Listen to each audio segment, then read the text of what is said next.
বিএনপির vice chairman Shamsuzzaman দুদু বলেছেন, দেশের অগ্রগতি বিএনপির নেতৃত্ব ছাড়া সম্ভব নয়।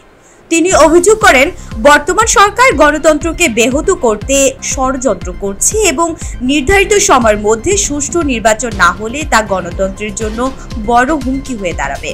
সোমবার ২রা মে রাজধানীতে শহীদ রাষ্ট্রপতি জিয়াউর রহমানের ৪৪তম শাহাদাত বার্ষিকী উপলক্ষে আয়োজিত এক আলোচনা সভায় এসব কথা বলেন তিনি।